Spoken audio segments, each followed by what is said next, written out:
Welcome, Math 10C students. This is our last lesson of Chapter 7. It's all about properties of systems of linear equations. So we've looked at how to create a system of linear equations.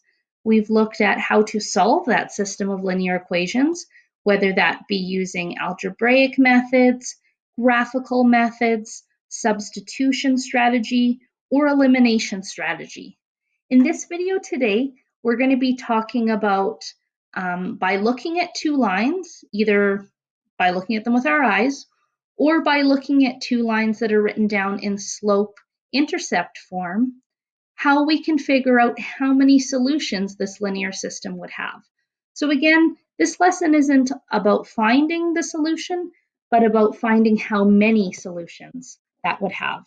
So all of the linear systems that we've studied so far have had exactly one solution, meaning that when the graphs connect, they have one intersect point, okay? The lines intersect at one point. That means that there is one solution. So here's an example of that written here. Now, some linear systems might not have any solutions, okay? So sometimes there is no solution. Examples of this would be graphs of equations that are parallel, remembering that parallel lines will not intersect. So that type of system has no solution. Now, what you'll notice about parallel lines, remember, is that they have the same slope, but they have different y-intercepts. Okay, so parallel lines have the same slope, but different y-intercepts. The reason why they have different y-intercepts is if they have the same slope and the same y-intercept, they essentially would be the same line, as shown in the next one. So other linear systems have infinite solutions, so an infinite number of solutions. Here's an example of that. Now you might be saying, you've only graphed one line on this graph. Well, actually, the graphs of the equation are the same line, okay? So every point on one line is also a point on the other line. So we can say that this graph has infinite solutions, or sorry, this linear system has infinite solutions. What we'll notice is that there's the same slope and the same y-intercept. So when two graphs are the same line, we say that those graphs coincide. And that word coincide, I'm going to tell you right now, if you're watching this video, the word coincide is going to come up on your next assessment. So I will ask you a question, and it will have one of these two definitions, and I will ask you what the term is, and you need to let me know that the term is coincide. So this is like your bonus mark. So if you've been paying attention and watching these videos, make sure you make a note of this for our next assessment. So the line coincide can mean the word coincide can mean two different things. It means to occupy the same place in space, or it can also mean the same relative position. So please remember, for your bonus question for the next assessment, the word coincide means to occupy the same place in space or the same relative position. I'm going to give you the definition. You have to give me the word coincide. So down at the bottom, I would strongly suggest, if you have not been printing the notes, to draw yourself a rough picture of each of these. This can be your reference point when you're working on that next assessment. So remember, we have one solution when our lines intersect at one point. That means that they have different slopes, okay? So different slopes, the y-intercepts can be the same or different, but their slopes are different. We have no solution when the lines are parallel. Remember, a parallel line has the same slope, but different y-intercepts. And we have infinite solutions when the lines coincide. That means we have the same slope and the same y-intercept. So that is super, super, super important as we go through the rest of the lesson. So let's take a look at this first example. It says, without solving, find the number of solutions for each linear system. So all we have to do with each of these is put them into slope-intercept form. So I'm just going to cover up the solution down here. we're going to write each of these in slope-intercept form, okay? So that is y equals mx plus b, okay? If you remember slope-intercept form. So let's take the two from A and rewrite them both. Let's look at the first one. We have 2x plus y equals 8. Y equals, so to get the y on its own, we need to move the 2 to the other side. We end up with negative 2 plus 8. Our second equation was 4x plus 2y equals 16. Okay, so let's get that y on, oh, sorry. So here's your one equation. Let's get this y on its own. We have 2y equals negative 4x plus 16. Divide everything by 2, and we end up with y equals negative 2x plus 8. So now we can use these two forms to compare. What is the slope of each of them? Well, they both have a slope of negative 2, so same slope. We also notice that they have the same y-intercept. Okay, so same slope, same y-intercept. That means we have infinite solutions because they are the same line. Let's look at our next one, equation B, or the two equations for B. So we had 3x plus y equals 9 and 6x plus 2y equals 12. We need to rearrange them both into slope-intercept form so that we can compare them. First equation we end up with y equals negative 3x plus 9. The other one is going to take a little more work. 2y equals negative 6x plus 12. Divide everything by 2. We end up with y, there's my first equation, sorry. Y equals negative 3x plus 6.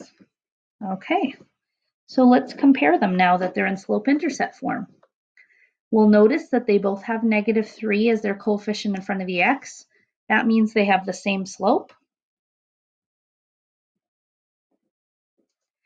But we'll notice that the y-intercept for this one is 9. The y-intercept for this one is 6. So they have different y-intercepts. That means that they are parallel. And parallel lines have no solutions. So there are no solutions. Let's look at the last one. I hope I don't run out of room here. We have x plus, so this is letter C, sorry, x plus y equals 8 and negative 5x plus y equals 1. Let's rearrange both into slope-intercept form. Y equals negative x plus 8, and the other one, y equals 5x plus 1.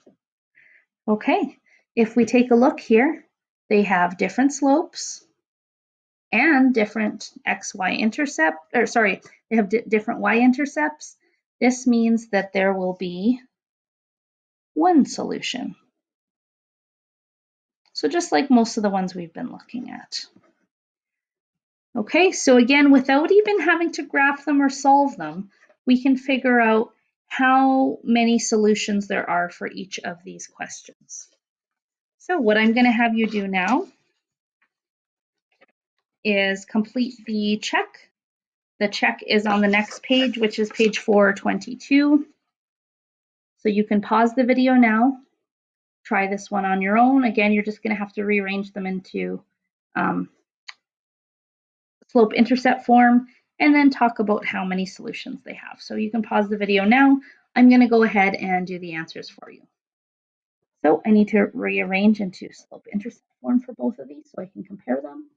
I end up with 2y equals negative 4x minus 2, divide everything by negative 2, and we get y equals 2x plus 1. That means my slope is 2 and my y-intercept is positive 1. If I rearrange the other equation, I end up with 5x minus 2, slope is 5, x-intercept is negative 2.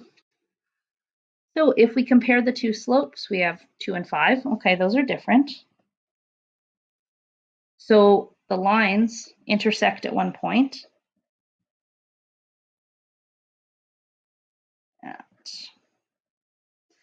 1 point, that means this linear system has one solution. Okay, so just one solution. Let's look at our next example here. Again, we're rearranging into slope-intercept form. So this one is negative 3x plus 7. That means negative 3 is my slope. My y-intercept is 7. The other one's going to take a little bit more rearranging. 4y equals negative 12x minus 8. Divide everything by 4. And we end up with y equals negative 3x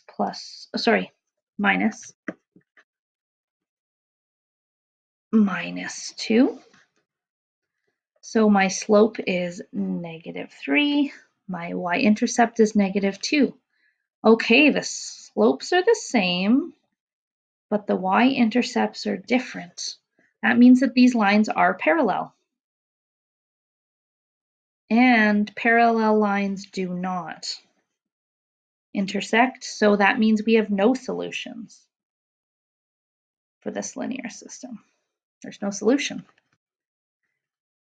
Okay, and the last one, top of page 423. We're going to rearrange both of these to put them into y-intercept form. So this first one might take a little bit more work. Negative 4y equals negative 12x minus 8. Divide everything by negative 4. Oh, I'm really not leaving myself a lot of room here. And we end up with y equals 3x plus 2. For the other one, we end up with 3x plus 2.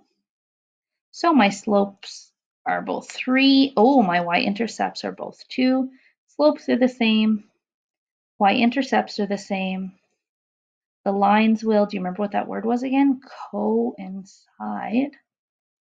So that means this has infinite solutions. So that's the end of this video and the end of the new topics that you're going to be learning in Chapter 7. I would like you now to stop the video and go on to work on the practice questions, which go from page 423 to 424. I also this week would like you to work on that Chapter 7 review, which is at the end of the booklet. It goes from page 427 to page 430. That would be great practice for you to get ready for your Chapter 7 assessment. The Chapter 7 assessment will be on all of the topics that we've completed, and that will be happening on Monday next week. Okay, so you can expect an assessment on all of these topics Monday next week. Remember, if you have any questions, please come on the Google Meet. Please send me an email. Ask the questions before the assessment comes up so you can make sure you demonstrate your learning. Have a great day. Bye-bye.